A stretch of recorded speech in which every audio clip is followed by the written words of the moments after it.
You want some coffee? Yes. We gotta go get some coffee.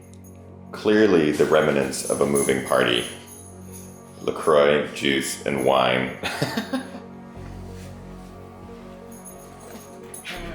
Whatever you're looking for, I bet it's gone. Ow! Ankle. Yeah. The first priority of any day, I think, is to get some coffee to get things started. Achievement unlocked. Lifeblood. Okay, so coffee's taken care of, but we realize now that since we've already packed up all our stuff and moved it, what do we do today? It's Sunday. The world is our oyster. After watching a little bit of yesterday's video and talking about this place being mine and Kim's first home together, I thought this would be a great day to show you and to be able to show myself all the places that I've lived since moving to Los Angeles. Including this apartment, there are 5 different places, so I thought, hey, let's go show you where the Ginger lived in Los Angeles and tell you a little bit about each place, because each one of them has a unique story, or 100. This should be fun. Hopefully we don't deal with a lot of traffic, but let's go. First house I ever lived in Los Angeles, a measly 40 minutes away.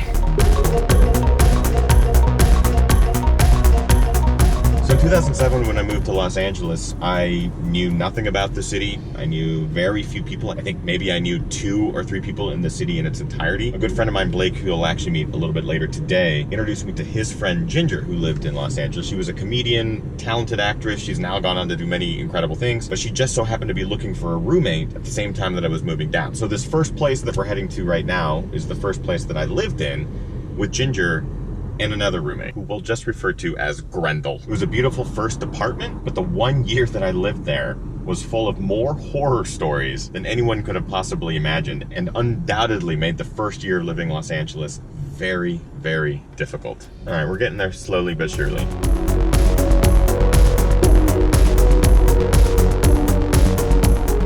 This is it. House number 1. It's certainly weird being back and seeing this first place that I lived in. I have so many interesting memories from this house.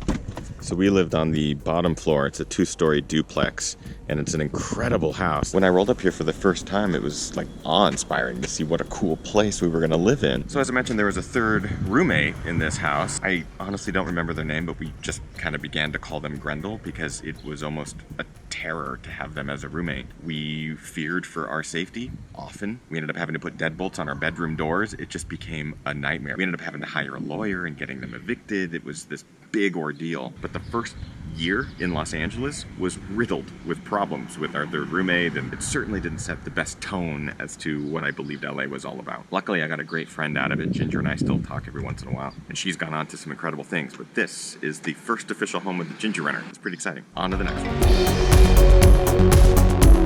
That Starbucks is where I saw my very first celebrity, BJ Novak of The Office. That was my first celebrity sighting. He's friends with Mindy, my favorite celebrity.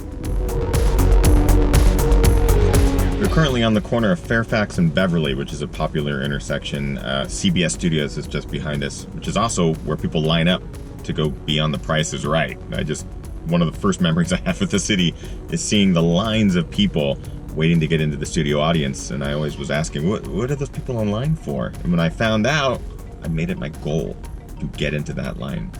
It took me 3 years, 4 years, until I actually finally was in the studio audience, and it was so much fun.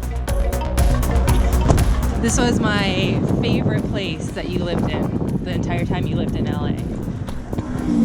This is the entrance to my second home in Los Angeles. Basically, they're a bunch of little bungalows, and I lived in the third one on the right. They're super small, little 1-bedrooms, but super cheap rent controlled. It was also my poorest time in Los Angeles. I literally was living off of about $10 to $20 at one point. I learned more about myself living in that one place for 2 years than I did anywhere else in Los Angeles. Still looks the same, babe. I forgot how tiny it is. Like looking at you standing in front of all the units, they're so tiny. Yeah, the bungalows themselves are minuscule. I also remember being terrible parking, really noisy, but the West Hollywood neighborhood is fantastic. It was so fun to live here. It's where I finally discovered YouTube, and that I could make a living off of YouTube, and that it could potentially be my future. but it was also the one apartment that I lived in where I just struggled to make ends meet. I actually had to talk to the landlord and convince her to lower my rent. She was so amazing and did that. I mean, in Los Angeles, it's unheard of. And especially now, years later, the rents in Los Angeles are, I mean, they're bonkers, so. At that time when you were like truly really struggling, I used to bake for you and ship the baking down and try and give you like gift cards to the grocery stores in the area. Yeah. Because that was tough times. Yep. But you learn a lot about yourself, and you learn a lot about how not to take things for granted when you are barely able to make ends meet and eat.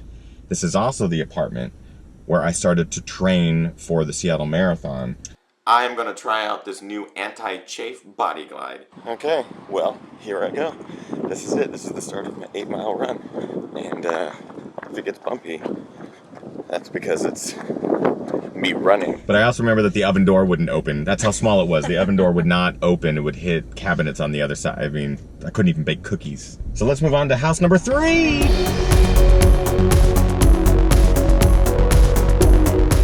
Your destination is on the right.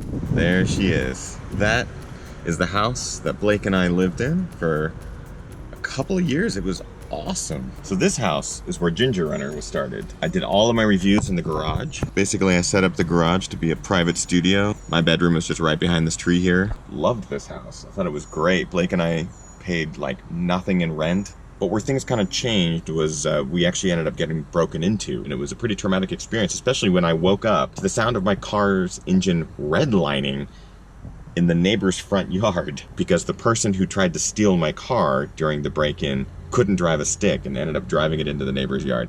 It was just all sorts of bad, but it was such a wonderful house, and this is, again, where Ginger Runner was born, so I have lots of fond memories of this place. But there's one more house that I lived in before Kim and I's current place, so I say let's head there. Yeah. It should be pretty fun. After my 3rd place in Los Angeles, Blake and I decided to pick up and move in with his buddy, Elliot, who has a wonderful home in Van Nuys. It provided a great opportunity for us to save some money on rent, but also have a bigger space. Blake's studio, my studio, could all fit it in this big house. So what was cool is that it was just a bunch of musicians and artists kind of sharing one space and renting rooms. And here is home number 4. Such a nice house. Oh, Mr. Blake! Hey, buddy. Mr. Diddy! This is one of my best friends, Mr. Blake Lewis, who I spent probably most of my years in Los Angeles living with at various CRIBS. So I rented a room in this wonderful home, which belongs to Elliot. And Blake and I had lived here for a number of years. One of the best parts of this house? Ah, the pool. I remember it well. Do you remember this? It's actually good we stopped by because I ended up getting a couple pieces of mail that had apparently continued to be delivered here. Ah, house number 4. 4. Well, that was nice to catch up a little bit with Blake, see that crib. Blake's just been a good friend for almost 2 decades now, and what a good day checking out my previous homes. Blake is also the reason why we know each other. Oh, but we'll save that for another day. Okay, so babe, let's get some food. Yes, we're gonna go to one of my favorite cafes.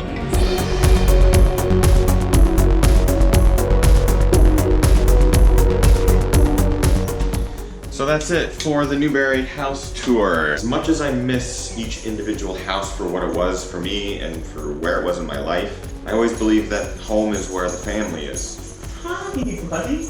Speaking of which, so Kim and I are excited to make the transition to Seattle, to start our new lives there in our new house and start our new home.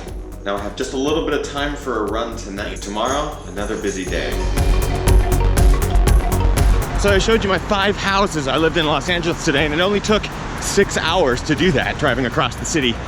So I'm kind of limited on time for my run, which is fine. I'll make the most of it. I'm not running uphill or anything like that. I'm kind of staying flat and taking it easy today. One thing's for sure, I can't complain about this weather. It's perfect.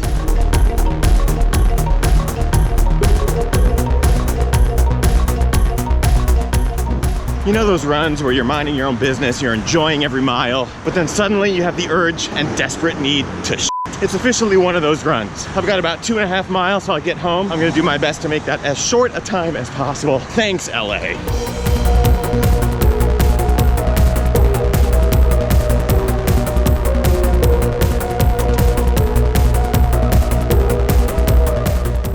over 8 miles, and I negative split the last 4 by about 4 minutes.